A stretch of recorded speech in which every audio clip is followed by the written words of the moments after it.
இப்போது புதிய அறிமுகம் ஆச்சி ஹோட்டல் சாம்பார் 50 கிராம் ரூபாய் 20 மட்டுமே. ஜனவரி 10 கோவையில் தமிழக பாஜகவின் மிக பிரம்மாண்டமான ப்ரொஃபஷனல் கனெக்ட் 2026 கட்சியின் தொழில்துறை வல்லுநர் பிரிவு நிகழ்ச்சியில் மத்திய அமைச்சர்கள், பாஜக தலைவர்கள், துறைசார் வல்லுநர்கள் பங்கேற்று பேசுகிறார்கள். நிகழ்வில் பங்கேற்க லிங்கில் ரெஜிஸ்டர் செய்யுங்கள். No compromise. உங்க சைடுலயும் எங்க சைடுலயும். It's a GT promise. GT Holidays, South India's #1 travel brand. அதிமுகவுடைய மூத்த தலைவர்கள் ஒருவரான எஸ்பி வேலுமணி அவர்கள் மத்திய உள்துறை அமைச்சர் அமித்ஷா அவர்களை சந்தித்து பேசியிருக்கிறார். தொகுதி பங்கீடு, கூட்டணி உள்ளிட்ட பல்வேறு விஷயங்களை பேசியதாக செய்தி சேனல் அடிப்படுதுன்னு பார்க்கிறோம். ஆனா உண்மையிலே என்ன நடந்தது, இருவரும் என்ன பேசினார்கள்? ஒன்று, டிடிவி தினகரன், ஓபிஎஸ் ரெண்டு பேரும் என்டிஏவுக்குள் வருவதற்கான பாதை திறந்திருக்கிறது. இப்போ வர்றது தொகுதி பங்கீடு தொடர்பு, அந்த லிஸ்ட் கொடுத்துட்டாங்க, அது அப்புறம் பிஜேபிக்கு 23, 20 இப்படி அள்ளி விட்டுக்கிட்டு இருக்காங்களா ஆளாளுக்கு. இது எல்லாமே ரூமர். ரொம்ப முக்கியமான ஒரு பிரேக்கிங் நியூஸ் ஒன்று சொல்றேன். அநேகமா என்டிஏவுக்குள்ள தாவேகா வரும் போல தெரிகிறது. புதுக்கோட்டையில் நயினார் நாகேந்திரன் அவர்களுடைய அந்த வெற்றிகரமான சுற்றுப்பயணத்தை முடிச்சு வச்சு அவர் பேசின அந்த நிறைவு நாள் கூட்டத்தில் அமித்ஷா பேசுகிறப்போ ஒரு விஷயத்தை சொன்னார். எப்படியேனும் திமுக ஆட்சியை வீழ்த்துவோம், எப்படியேன், அந்த வார்த்தை ரொம்ப முக்கியம். At any cost. வருகிற 12ஆம் தேதி விஜய் சிபிஐ முன்பு ஆஜராகலாம் அப்படிங்கிற ஒரு தகவலும் இருக்கு இந்த கரூர் விவகாரம் தொடர்பாக. அதுக்கும் நீங்க சொல்ல கூட்டணிக்கும் ஏதாவது தொடர்பு இருக்கா? நான் ரொம்ப முன்னால உங்கள்கிட்ட சொல்லியிருக்கேன். அதாவது சிபிஐ வளையத்துக்குள் கரூர் விவகாரம் வருகிறது என்றால் என்டிஏவுக்குள் விஜய் வருகிறார் என்று பொருள் அப்படின்னு நான் சொல்லியிருக்கேன்.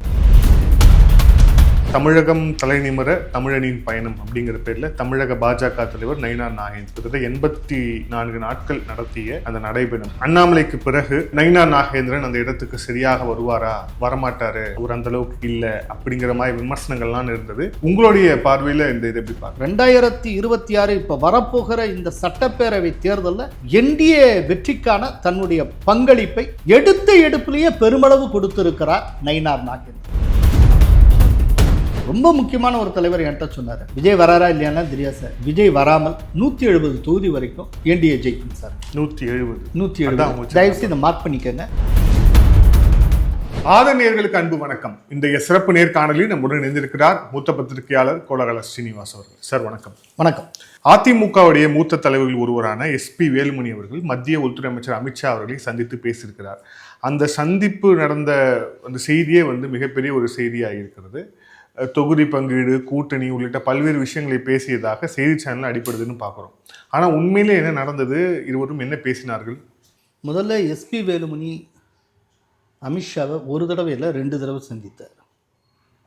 என்னென்னா ஜனவரி 4ஆம் தேதி இரவு 9:45 சந்தித்து 1.5 மணி நேரம் பேசியிருக்கிறார். அதுக்கப்புறம் 5ஆம் தேதி காலையிலும் திரும்ப எஸ்பி வேலுமணி சந்தித்து பேசியிருக்கிறார். ஆக்சுவலாக மீடியாவில் எடப்பாடி வருவார் சந்திப்பார் சொல்லிட்டு இருந்தாங்க. ஆனால் எடப்பாடி அவர்களுக்கு சேலத்தில் பொதுக்கூட்டம் இருந்தது, ஆல்ரெடி பிளான்டு. அதனால் அவர் வரல. மீண்டும் எஸ்பி வேலுமணி சந்தித்தார், பேசினார். ஆக்சுவலாக இவங்க 2 பேரும் இன் கேமரா மீட்டிங், 2 பேர் மட்டும்தான் இருந்தாங்க. அங்கேருந்து பிஜேபி நிர்வாகிகளையே வெளியேற சொல்லிட்டாங்க. அங்கே எஸ்பி வேலுமணி, அமித்ஷா, அப்புறம் மொழிபெயர்ப்பாளராக ஹிந்தி நன்கு தெரிந்த எஸ்பி வேலுமணியுடைய ஒரு ரிலேட்டிவ், 3 பேர் தான் இருந்தாங்க. அதனால் என்ன பேசினாங்க என்ன பேசலை அப்படிங்கிறது முழுக்க முழுக்க இந்த 3 பேருக்கு மட்டுமே தெரிஞ்ச விஷயம். இப்போ நான் சொல்கிறது உள்பட எல்லாமே யூகங்கள் தான். இது எல்லாமே யூகங்கள் தான். இல்லை என்ன விதமான யூகங்கள் வருதுன்னா, தொகுதி லிஸ்ட்டே கொடுத்தாங்க, வாங்கினாங்க, அதுவா இதுவா, இந்த மாதிரிலாம் நிறையா வருது. அதுக்கப்புறம் டிடிவி தினகரன், ஓபிஎஸ் இவங்க உள்ளே வருவாங்களா, வெளியில் இந்த மாதிரிலாம் நிறைய விஷயம் இருக்குது. இதில் என்னை பொறுத்தவரை அனுமானமாக. அப்புறம் இந்த மீட்டிங் எல்லாம் முடிஞ்சதுக்கப்புறம் என்னுடைய க்ளோஸ் சர்க்கிள், ஏடிஎம்கே சோர்ஸ்லையும் சரி, அப்புறம் பிஜேபியுடைய ஹையரப்ஸில் பேசின அளவுலையும் சரி, எனக்கு கிடைத்திருக்கிற தகவல் அப்படின்னு பார்த்தா, ஒன்று, டிடிவி தினகரன், ஓபிஎஸ் 2 பேரும் என்டிஏவுக்குள் வருவதற்கான பாதை திறந்திருக்கிறது அப்படின்னு சொல்கிறாங்க. நிச்சயமாக ஏடிஎம்கேக்குள்ளே போக முடியாது. ஏன்னா ஏடிஎம்கே கட்சி எடுத்த முடிவு, பொதுக்குழு எடுத்த முடிவு. பட் என்டிஏவுக்குள்ளே வர்றதுக்கு எதுவும் தடை இல்லை. இப்போவும் கூட என்டிஏலேருந்து அவங்கள யாரும் வெளியேற்றலை. அவங்க தான் என்டிஏலேருந்து வெளியேறினாங்க. ஏதோ ஒரு காரணத்தை சொல்லிட்டு அவங்களா வெளியேறினாங்க. திரும்ப அவங்க என்டிஏவுக்குள்ளே வரலாம், வருவதற்கு வாய்ப்பு இருக்கிறது அப்படின்னு சொல்லப்படுகிறது. அப்புறம் தொகுதி பங்கீடு லிஸ்ட்டு அது கொடுத்துருக்காங்க இல்லைன்னு ஒரு ரூமர் போயிட்டுருக்கு. நான் விசாரித்த அளவில் 2 கட்சியுடைய சோர்ஸஸில், டாப் லெவல் சோர்ஸஸில் அந்த மாதிரி எந்த லிஸ்ட்டும் பகிரப்படவில்லை அப்படின்னு சொல்கிறாங்க. அது பற்றி பேசுறதுக்கு இன்னும் டைம் இருக்குது. அது எப்போ அந்த லிஸ்ட்டை வாங்கிக்கிட்டு பேசுறது அப்படின்னா, இந்த கூட்டணியில் இந்தந்த கட்சிகள்லாம் இருக்குங்கிறது அறுதியிட்ட பிறகு, அது முழுக்க தெளிவாக தெரிந்த பிறகு தான் அந்த தொகுதி பங்கீடு, யார் தொகுதி பங்கீட்டு கீழே வரா, எந்த கட்சிக்கு எந்த தொகுதி அப்படிங்கிற விஷயமே வரும். ஏன்னா இன்னும் என்டிஏவுக்குள்ளே, தமிழக என்டிஏவுக்குள்ளே இப்போ தீர்மானமாக இருக்கிறது ஏடிஎம்கேயும் பிஜேபி தான். அதை தாண்டி ஒரு சில கட்சிகள் உள்ளே வர்றதுக்கான சாத்தியங்கள் இருக்குது. அன்புமணி தலைமையிலான இது பாமக, அதே போல் தேமுதிக, இதெல்லாம். ஆனால் அவங்க இன்னும் கன்ஃபார்ம் பண்ணலை. ஆனால் ஆல்ரெடி உங்க கூட்டணியில் தான் இருக்காங்க. இப்போ அன்புமணி என்டிஏல தான் இருக்காரு. நான் என்டிஏ விட்டு வெளியேறி விட்டேன்னு அவர் அனௌன்ஸ் பண்ணல.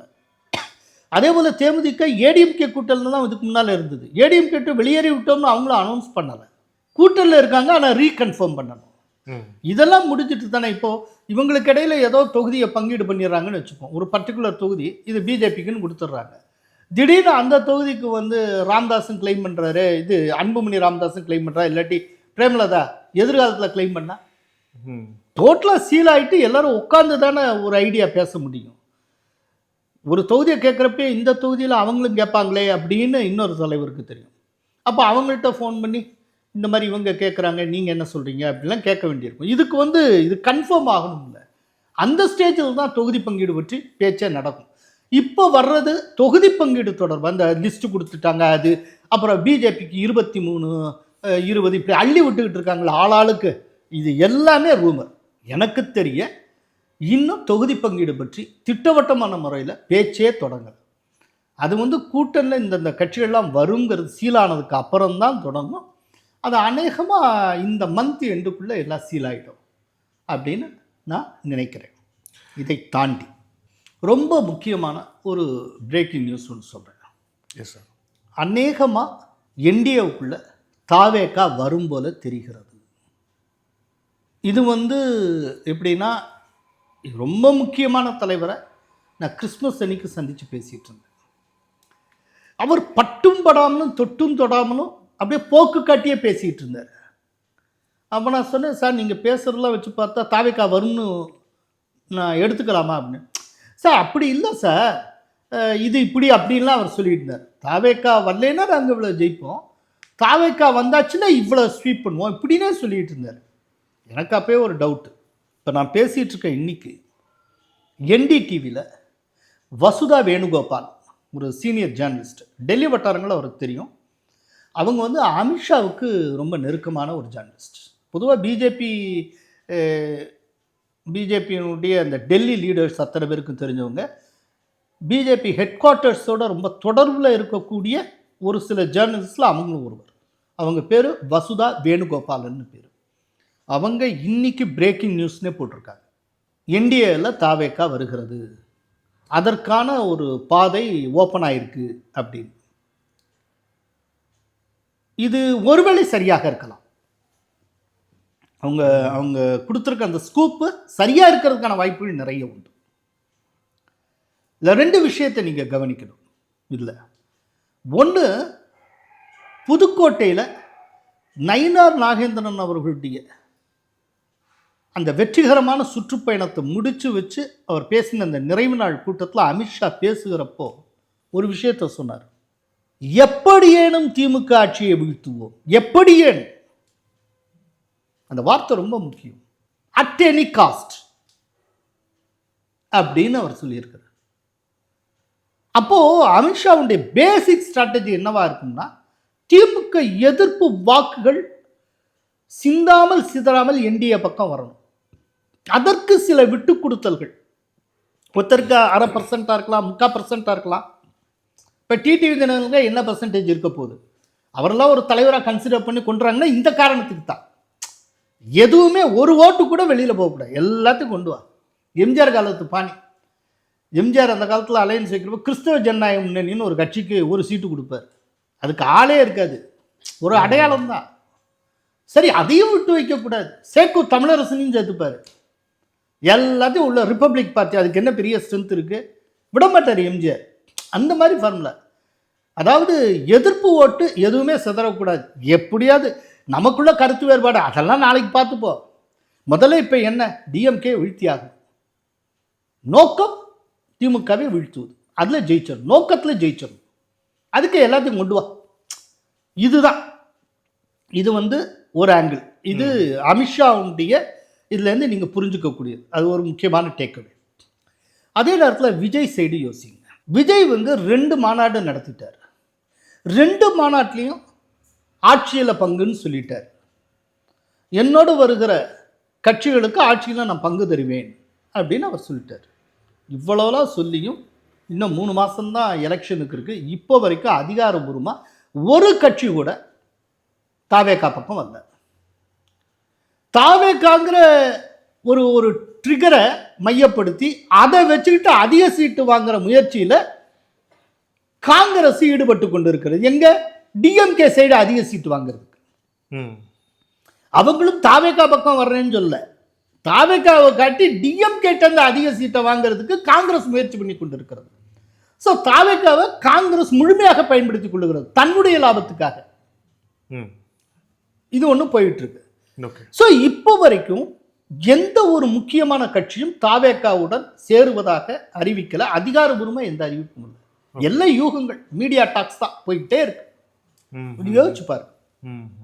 இப்படியே காலம் கடந்து போய் விஜய் பக்கம் ஒரு கட்சியை வல்லைன்னு வச்சுப்போம்.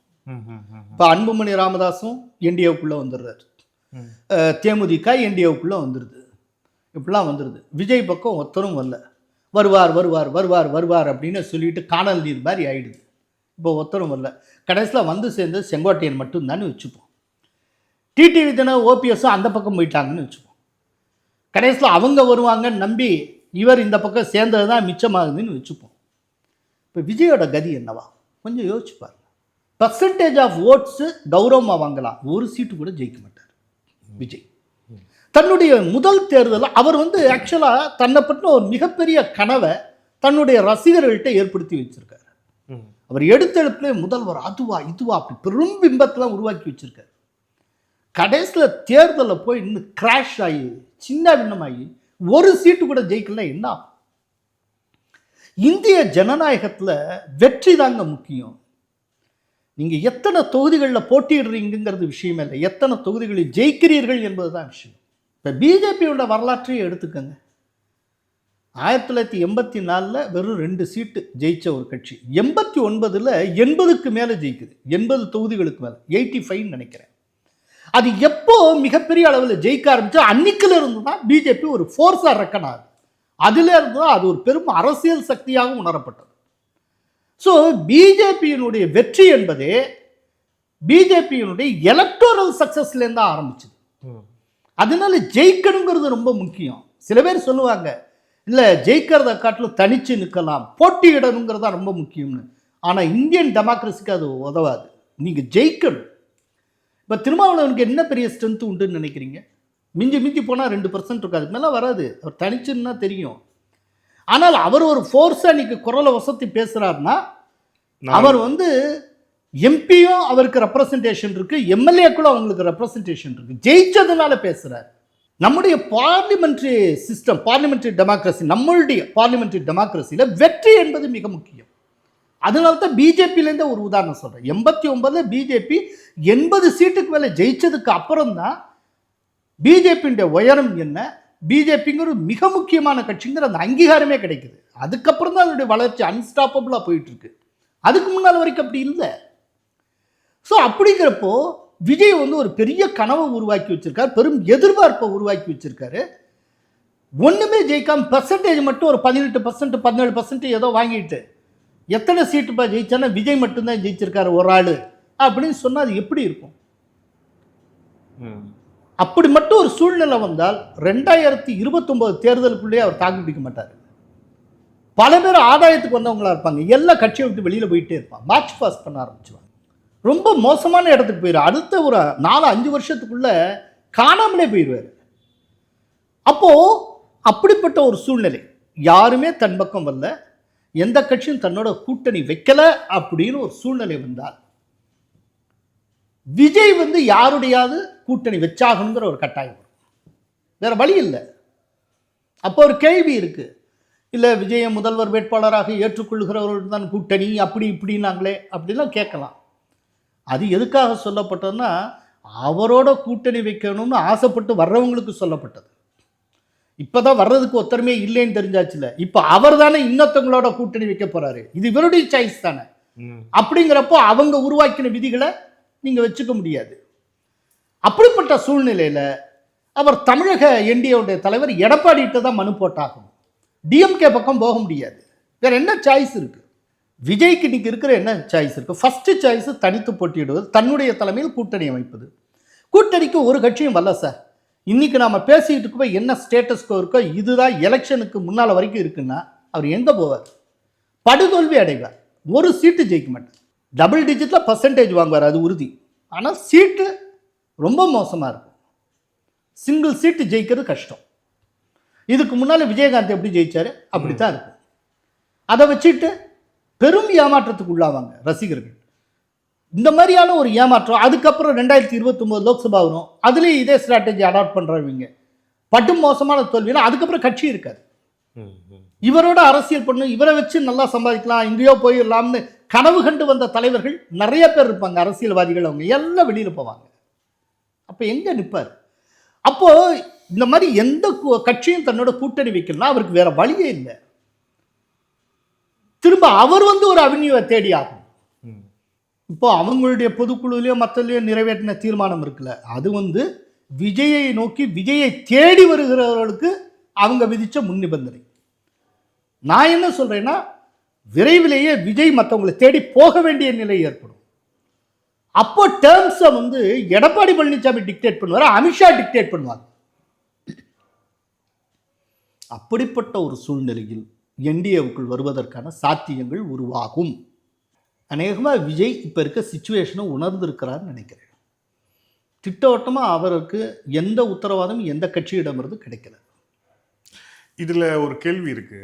12ஆம் தேதி வருகிற 12ஆம் தேதி விஜய் வந்து சிபிஐ முன்பு ஆஜராகலாம் அப்படிங்கிற ஒரு தகவலும் வந்து இருக்கு இந்த கரூர் விவகாரம் தொடர்பாக. அதுக்கும் நீங்கள் சொல்ல கூட்டணிக்கும் ஏதாவது தொடர்பு இருக்கா? அதாவதுங்க, சிபிஐ நான் ரொம்ப முன்னால் உங்கள்கிட்ட சொல்லியிருக்கேன். அதாவது சிபிஐ வளையத்துக்குள் கரூர் விவகாரம் வருகிறது என்றால் என்டிஏவுக்குள் விஜய் வருகிறார் என்று பொருள் அப்படின்னு நான் சொல்லியிருக்கேன். இதுக்கான ஆன்சரை ரொம்ப முன்னாலேயே உங்கள் வீடியோவில் கொடுத்ததா எனக்கு ஒரு ஞாபகம் இருக்குது. அது இருக்கலாம். ஆனால் சிபிஐன்னு மட்டும் இல்லை, சில ப்ரெசிடென்ட்ஸை பார்ப்போம். இப்போ முன்னால் பெங்களூரில் இந்த சின்னசாமி ஸ்டேடியத்தில் ஐபிஎல் அந்த நெரிசலில் பெரிய அளவில் பிரச்சனை ஏற்பட்டு உயிரிழந்த சம்பவம் உங்களுக்கு ஞாபகம் இருக்கும். அதில் யார் ஆர்கனைசரோ அவங்க மேலேயும் குற்றம் சாட்டப்பட்டது. அவரை வீட்டுக்கு அனுப்பிச்சாங்க, மாமியார் வீட்டுக்கு அனுப்பிச்சாங்க. இது நினைவில் இருக்கு.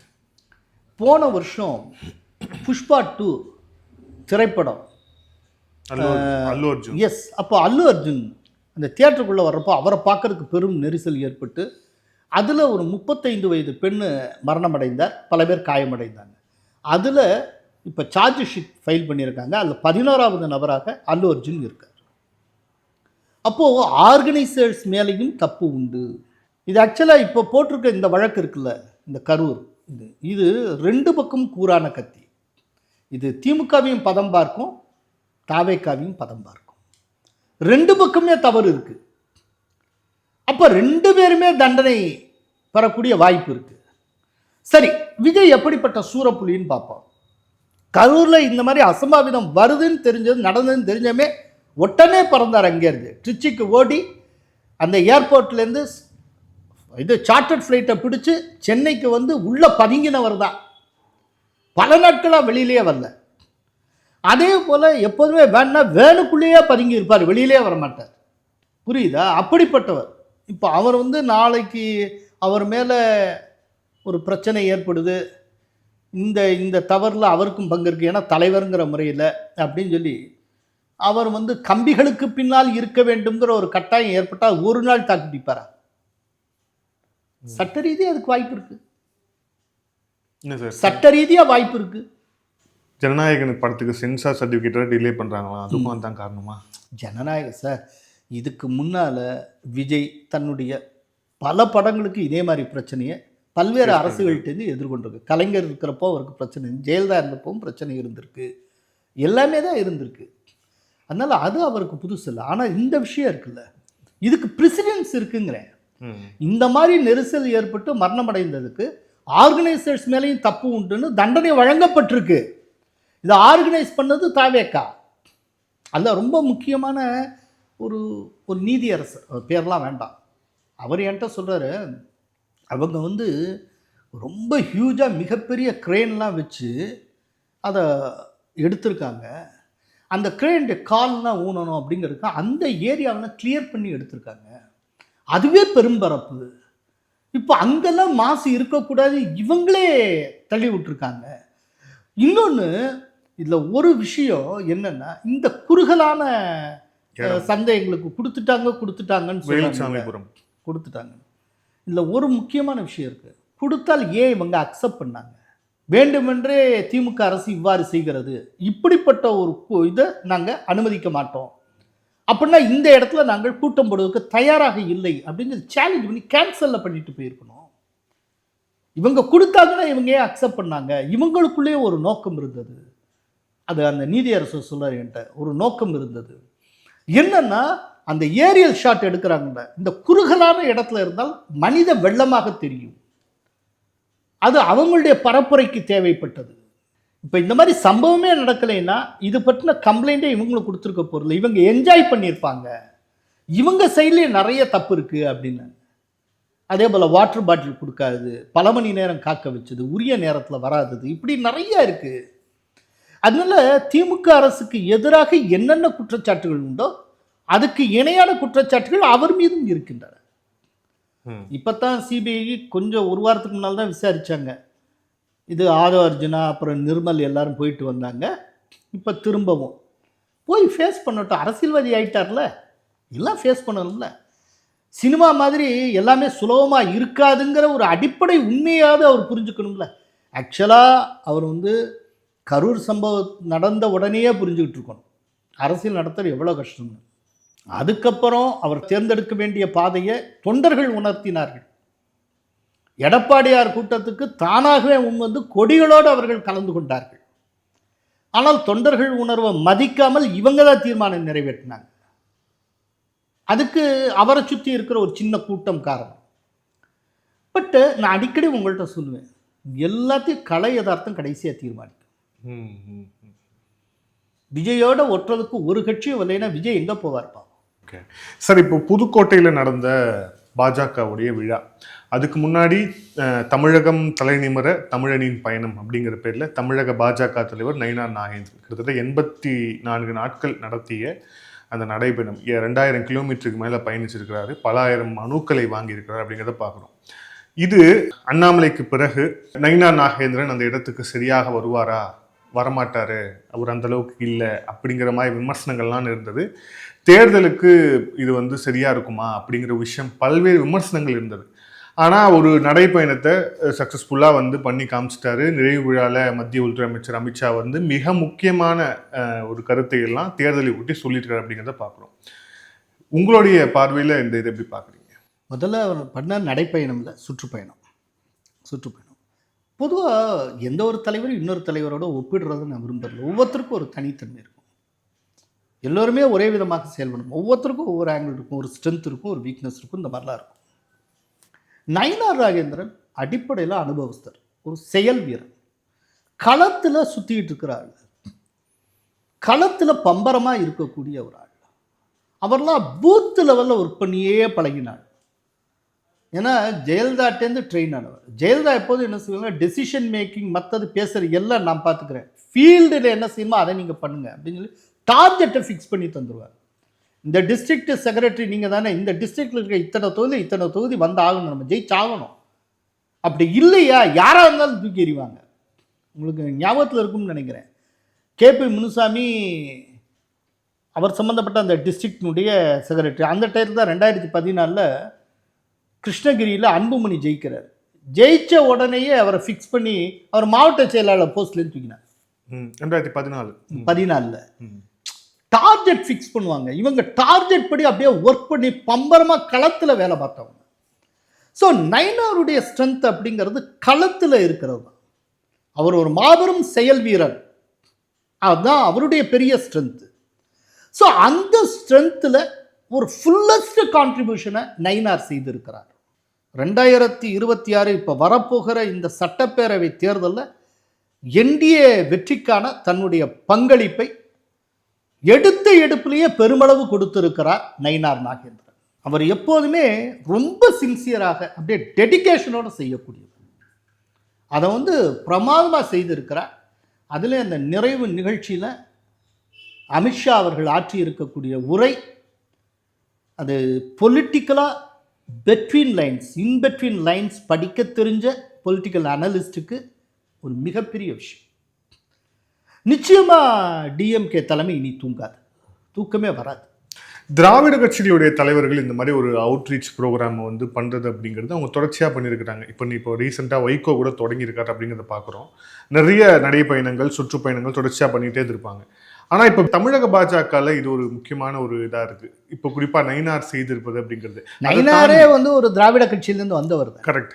அதை தாண்டி அவருடைய அந்த முகம் அப்படிங்கிறதும், அவர் சார்ந்த அந்த மண்டலம், சமூகம் அப்படிங்கிறதும், அதற்கு இது எந்த வகையில் ஒரு பூஸ்டப்பாக இருக்கும்? குறிப்பாக நான் சொல்கிறேன், ஆக்சுவலாக இல்லை ஒரு விஷயம், நயினாருக்கு ஒரு பெரிய ப்ளஸ் பாயிண்ட்டு, அவர் எந்த சமூகத்தை சார்ந்தவரோ அந்த சமூகத்தினுடைய மனிதராக மட்டும் இன்னைக்கு வரைக்கும் அவர் அறியப்படலை. எல்லோருக்கும் பொதுவானவராக அறியப்பட்டிருக்கார். அதுதான் அவருடைய ஸ்ட்ரென்த்து. இப்போ ஓபிஎஸ்ஸை பற்றி பேசுகிறப்போ ஒரு குறிப்பிட்ட சமூகத்தோடு அசோசியேட் பண்ணி பேசுகிறோம். அவருடைய பலவீனமும் அதுதான்.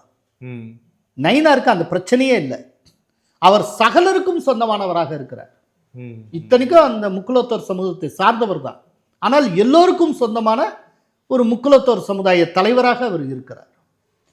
நயினாரும் இயல்பிலே அப்படின்னா தன்னுடைய சமூகத்தை முன்னிறுத்தி தன்னை முன்னிறுத்திக்கக்கூடிய ஆளே கிடையாது அவர். இதெல்லாம் அவருடைய ஸ்ட்ரென்த். ஒவ்வொருத்தருக்கும் ஒரு ஸ்ட்ரென்த் இருக்கும்.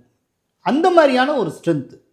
அப்படிங்கிறப்போ இன்னொன்று, பூத்து லெவலில் இப்போ பிஜேபி லீடர்ஷிப்லேயே பூத்து லெவலில் ரொம்ப தீவிரமாகவும் தீர்மானமாகவும் பணியாற்றிய ஒரு பெரும் தலைவர்னால் அது நயினார். அவர் வந்ததுக்கப்புறம் பூத்து லெவல் பொறுப்பாளர்கள் மாநாடே நடந்தது. அந்த மாநாட்டுக்கு அமித்ஷா பேசினார் திருநெல்வேலியில்.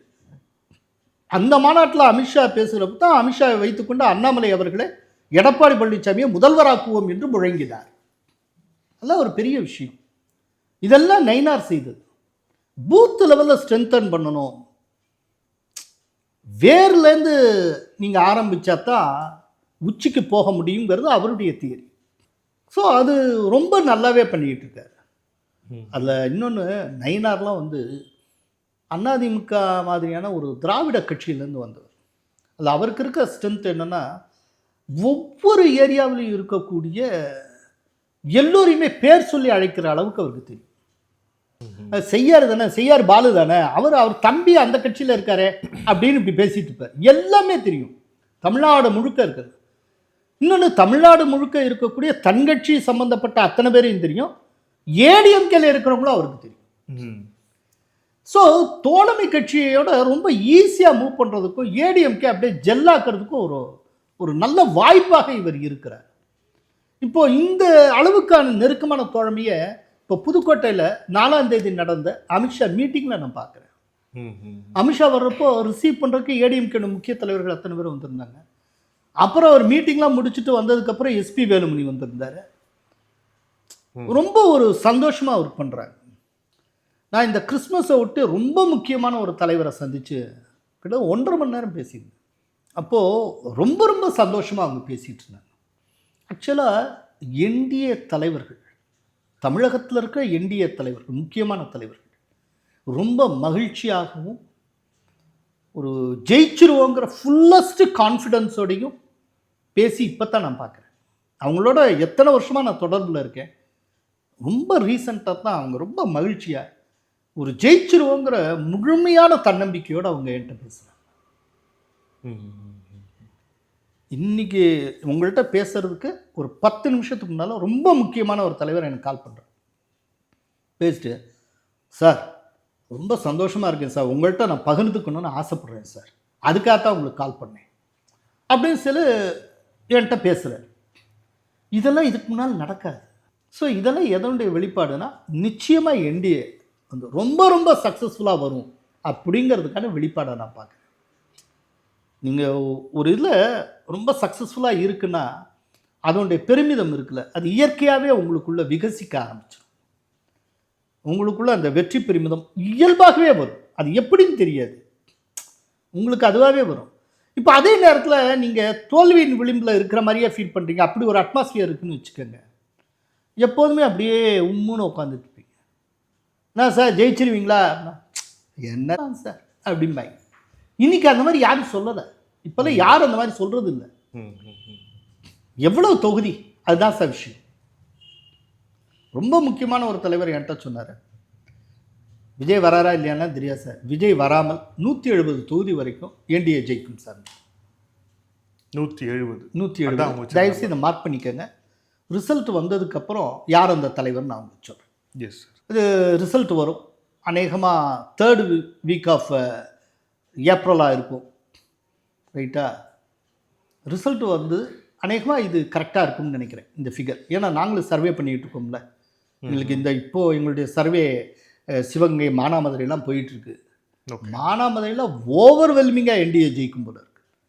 சிவகங்கையில் அட்டகாசமாக இருக்குது. அதுவும் இப்போ இருக்க சிட்டிங் எம்எல்ஏ செந்தில்நாதன் பேர், ஏடிஎம்கே, அவர் மேலே அவ்வளவு நல்ல பேர். ஓகே. சிவகங்கை மாவட்டத்தில் காரைக்குடி தவிர மற்ற எல்லா இடத்துலையும் திட்டவட்டமாக என்டிஏ ஜெயிக்கும் போல இருக்கு. நீங்கள் சிவகங்கை நாடாளுமன்ற தொகுதிக்கு உட்பட்ட தொகுதிகள் அப்படின்னு எடுத்துக்கிட்டிங்கன்னா திருமயம் இருக்குது, அமைச்சர் ரகுபதி. அதில் அமைச்சர் ரகுபதி ஜெயிக்கிறது கஷ்டம். இன்றைக்கி சொல்கிறேன், எழுதி வச்சுக்க, நான் பாயிண்ட் அவுட் பண்ணி சொல்கிறேன். திருமயம் தொகுதியில் அமைச்சர் ரகுபதி தள்ளாட்டமாக இருக்கிறார், அவர் ஜெயிக்கிறது ரொம்ப கஷ்டம்.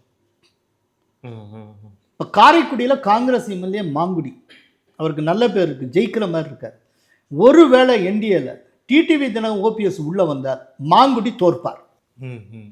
ஏன்னா அந்த தொகுதியில் மட்டும், அந்த ஒரு பாக்கெட்டில் மட்டும் டிடிவி தினகரனுக்கு ஒரு செல்வாக்கு இருக்கு. ஓகே.